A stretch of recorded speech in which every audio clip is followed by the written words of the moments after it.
बहुत धक्के मुक्के मारने के करा हाँ तो बोटी लोग किधर भी वाड़ बन जाओगा क्या पता लगना है यार जी और बेइज्जती मुसलमान आज अगे झगड़ा हो गया जी ग्रह बहुत ड्रामा बने हैं यार अच्छा दसो भाई इंशाल्लाह जी मलिक तैमूर साहब दे तुसी भाई वोट इंशाल्लाह जी मलक तैमूर जरा ऊंचा बोलो पता इंशाल्लाह लगे मलक तैमूर साहब दे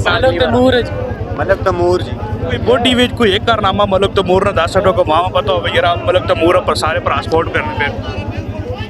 बोटी विच कोई काम है जे दस सटो गल है जी दस सटो मलक तैमूर दी जिस वजह तुसी सपोर्ट कर रहे हो मलक तैमूर कोई जी गल ਉਹਨਾਂ ਯਾਰ ਜੀ ਗ੍ਰਹਿ ਨੇ ਬਹੁਤ ਵੱਡੇ ਕੰਮ ਸ਼ਮ ਕਰਾਇਆ ਜਿਹੜਾ ਹੈ ਨਾ अच्छा ਇਸ ਮਾਰੋ ਅਸੀਂ ਪੇ ਕਰਨੇ ਆ ਸਪੋਰਟ ਬਹੁਤ ਵੱਡੇ ਕੰਮ ਗਰਾਊਂਡ क्या रहे हो ग्राउंड ना होता सने ग्राउंड पड़ा सा ग्राउंड प्लस हो तो बोटी ले खेलने कोटी छोटी बहु खेलने बोटी ले मैच देखे गोडी ने इंशाल्लाह पड़ा सा ग्राउंड तो सने ग्राम में कोटी दी कड़ा तकड़ा प्ले हो रहे ਇਹ ਤੋਂ ਸ਼ੋਲਾ ਨਾਮ ਹੈ ਜੀ ਉਸਨਾ ਜੀ ਬਹੁਤ ਤਕੜਾ ਪਲੇਅਰ ਤੇ ਚੌਧਰੀ ਰਈਸ ਹੈ ਉਹ ਸਭ ਤੋਂ ਤਕੜਾ ਪਲੇਅਰ ਕਬੱਡੀ ਨਾਲ तो इसके देवे ਇਹ ਪਿੱਛੇ ਬੈਠੇ तो ऊपर देखो तो वहां की नसनी पे नहीं के ਇਹ ਵਾਹ ਲੰਗੋਰ ਤੇ ਲੱਗੀ ਜੀ लंगूर के पकाया ने ਬਿਰਿਆਨੀ ਪੱਕੀ ਹੈ ਜੀ ਬਿਰਿਆਨੀ ਪੇ ਖਾਣੇ छोले छोले वाली या कोई इस तरह ਬਿਰਿਆਨੀ तुसी खाए हो हां जो सी लो ਸਹੀ ਆਇਓ, ਟਾਈਟ ਹੋ ਗਏ। ਮਾਸ਼ਾਅੱਲਾ ਲੰਗੋਰ ਇਹ ਅब्दुलरहमान भाई उसाने आए जी क्या अब्दुलरहमान भाई वोट किसे पालो जी वोट इंशाल्लाह जिस भी देती राज होना है किसी का दसना नहीं नहीं चाहिए पता लगे नजर मीडिया यार नहीं वोट। मीडिया नहीं दसना चाहिए एक राज होना है बंदे अच्छा अच्छा भाई मलिक तैमूर मसूद को सपोर्ट कर रहे हैं उसका इंतखाबी निशान क्या है केतली तो माशाल्लाह वोट डिपेंड के हल्के से इस बार जीत किसकी होगी इंशाल्लाह जी मलिक तैमूर साहब की होगी जी ये जो इस वक्त ये इधर पूरे आप देख रहे हैं कि लोग अफरा तफरी मची हुई है ये क्या सीन है ये अभी लंगर कर रहे हैं जी बहुत थके हैं आज सुबह के लगे हुए हैं काम कार करके थके हुए हैं ये उधर लगाएं जी कैमरा आवाम देखे ना भूखी मार रही है अच्छा कोई लंगर वगैरह का आपने इंतजाम नहीं किया आवाम के लिए नहीं नहीं लंगर दे रहे हैं असल में आवाम बहुत ज्यादा हो गई है अच्छा। जिसकी वजह से इतनी आवाम ज्यादा देखिए जी आवाम को कंट्रोल करने के लिए कोई आपने कोई जगह बनाई हो कोई ऐसी जगह जिससे आवाम कंट्रोल हो सके जगह हमने नीचे बनाई थी उधर से भी आवाम जो है बहुत ज्यादा हो गई है आज जो है ना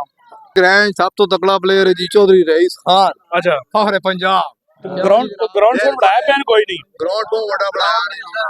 अच्छा इंशाल्लाह होगा सी ते कोई टाइम शैम बहु हो गया कोई चौल छोल कोई रोटी छोटी खाती नहीं वो भी बहुत लगी ते आवाम बहुत ज्यादा हो गई जनाब वो ते इस मोर रश ता बने लंगोर नहीं मिल सका लंगूर क्यों नहीं मिल सके गए नहीं खाने यार राशि बहुत धक्के मुक्के मारने के करा हाँ तो बोटी लोग किधर भी वाड़ बन जाओगा क्या पता लगना है यार जी और बेइज्जती मुसलमान आज अगे झगड़ा हो गया जी ग्रह बहुत बड़ा ड्रामा बने हैं यार झगड़ा केड़ा यार खुदा ने बंदा रोटी ने केड़ा झगड़ा होना है हाँ तो रोटी के खा चौल ठीक नहीं या गोशो तो गोश्त ठीक है वो भी ठीक है बिरयानी भी ठीक है वो माशाल्लाह काम चंगा कीते ने सिर्फ जड़ा है ना इंतजामिया का इंतजामिया बहुत ढिली है इंतजामिया को समझाओ ना यार अपने बोटी लेने तो ख्याल करो ना इंतजामिया समझ नहीं इंतजामिया बिल्कुल नहीं फोकस कर रही जैसा बहुत है मुके खादे ते चौल चौल असा मिले हैं थोड़े बहुत रोटी भी मिली है असा वो तो ये जेडे बिरयानी डब्बे कहने के बयाने ने इन्हें नसीब जंगना अला सुनाओ जी कोई कबड्डी शड्डी ने कोई ग्राउंड शोन बढ़ा देता है कोई नहीं लगे होएगा इंशाल्लाह बाड़वशी की बाकी जेडी गाल चावल कसी पे करने चावल कटी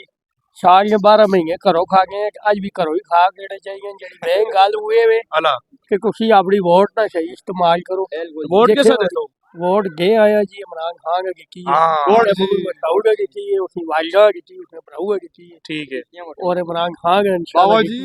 बॉडी पे ठीक नहीं है